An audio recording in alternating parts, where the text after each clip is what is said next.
This is the LEICA Q, a 24 megapixel full frame camera with a 28mm f1.7 fixed lens, released back in June 2015. Yes, this camera is nearly 10 years old, and in this episode I'm going to share with you why I think that the LEICA Q is a fantastic fixed lens camera for 95% of us photographers. And of course I'm going to make the comparisons with the LEICA Q2 and Q3. Let's get going. So question for you, what is the most important thing in a fixed lens camera? The answer obviously is the fixed lens, so obvious. And when LEICA released this camera in 2015, it chose to use a 28mm focal length, f1.7 aperture, which actually a decade later can easily be said this is the best fixed lens on any fixed lens camera out there. There isn't any better. The quality here is stellar. Once you look at the Q, the Q2 and the Q3, what is the big difference? It's not the lens, it's on all of them. It's the actual technology inside of the housing which makes the difference. So when it comes to your choice, at the moment, I'll even argue if you're going for an X100 Mark VI, yeah, you'll get the latest and greatest in technology. If you go for a Q3 as well, you get the latest and greatest in technology, but this still holds up. So if you're thinking of buying a Q series, look at it this way. All the same lens, different technology inside of the body. Now, the biggest question is, what do you really need in your camera? And personally, and I think you as well, we love our new gear and tech. Don't get me wrong. But if we look at a camera as a tool and not a gadget, it becomes a little bit more easier to make a choice. So for me, I like cameras which are relatively small. If you follow the channel, you know this. Relatively small, easy to carry with me. I want seamless photography experiences. I don't want to tweak too much on a camera. I just want to take it out and shoot. So if that's familiar, comment below. So my choice for the LEICA Q, even in 2025, is very simple. I look at it as a tool. What I miss on this camera, I still have the same lenses on the Q3. The body in terms of ergonomics is pretty much the same, only it's got a fixed screen here on the back. The sensor is 24 megapixels, not 60, not 40 like on the Q2. So from that point of view, you'd almost argue, hey, why not go for a Q2? Well, the only thing I find appealing in a Q2 for me is the weather sealing. I don't like the new batteries, they're a bit pricey, but also more megapixels into the same sensor doesn't necessarily have to help me. I'll get back to that later. This camera also comes with video features, and I honestly don't understand why anybody would buy a LEICA for video. I don't understand it. If I'm wrong, guys, tell me in the comments below. For me, it's a photography-centric experience. So I'm looking really at what do I need? Now, I don't need a 40 or 60 megapixel sensor. 24, 25, max 30 is what I'm willing to accept. Otherwise, I get all kind of issues with file sizes, have to import them, have to store them, all that kind of good stuff. So this, for me, still holds up, like I guess for 95% of us. So let me ask a question. When do you think the Q2 or Q3 is for us? And that's kind of an important question because these cameras are not bad. They're stellar in terms of image quality. But what's the specific use case? Well, what's the biggest difference between the two cameras?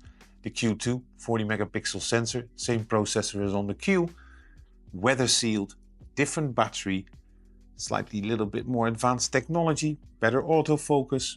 Well, that sounds good, right? The Q3, 60 megapixel sensor, 60.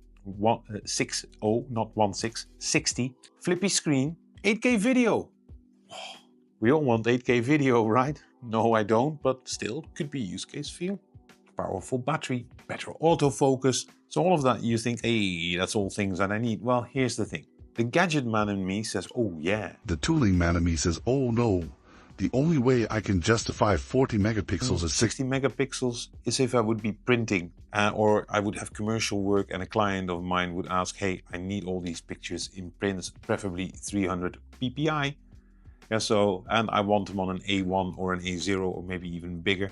That's when I say Q3. Yeah, that is indeed on that type of resolution, the golden standard. Yeah, then that's when you need a Q3. If you start printing on 240 or 150 ppi, yeah, you could do with a Q2 could easily do that.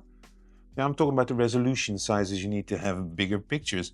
bigger prints, not bigger pictures, bigger prints.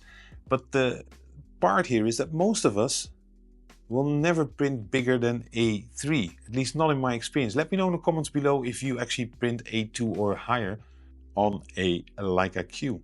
I mean, that's for me the real scenario that I would really upgrade for printing reasons. Otherwise, I'm perfectly happy with the Q. And this is also based on an episode that I actually shot last year. All right, here, LEICA Q 1 year later, 2024. The questions that I got most from you is the image quality still good? And the simple answer is yes. Of course, in the entire photography experience, it's typical LEICA, you need to underexpose by 1/3 to 2/3 of a stop, otherwise the highlights get blown out. The autofocusing continuous obviously isn't as good as, for instance, in the LEICA Q3. Let's be honest, continuous autofocus wasn't that good 15 years ago compared to now. So technology again, right? Same lens, different technology body. But I do think that the color rendering from the actual sensor, which is in here, the 24 megapixels full frame, is actually very good. There's always a certain cleanness about the files I'm getting.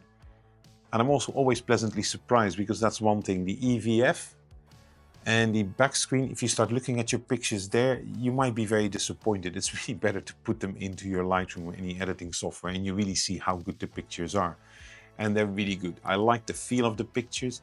You can easily, I think, make a case now that specifically with the Q2 and 3, the images move more into the modern direction, but I love the image quality coming out of this. 24 megapixels, I think, is more than enough for all of us. Maybe you're a Q3 shooter who upgraded from a Q and says, oh no, hold on.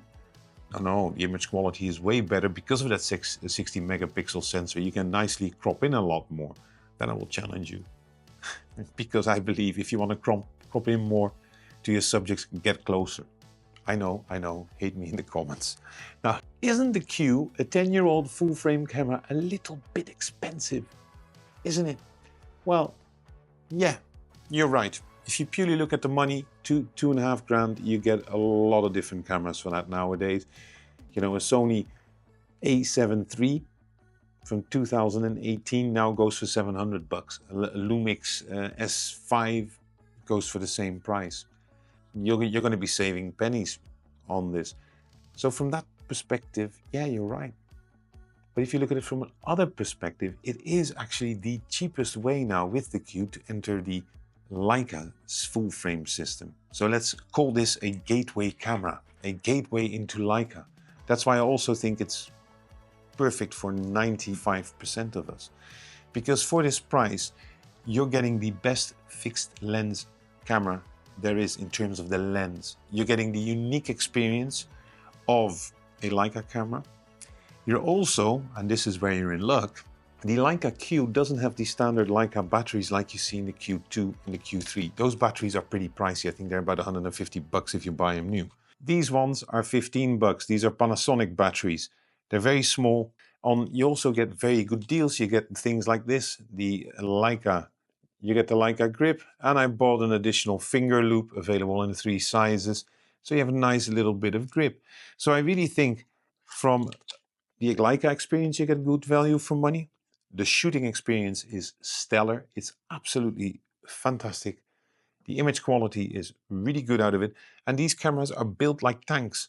Yeah, so the only downside here is it's not weather sealed. If you're interested in a Q2, that's $3,500, and a used Q3 is only a mere $5,500. So that's it, my lovely folks.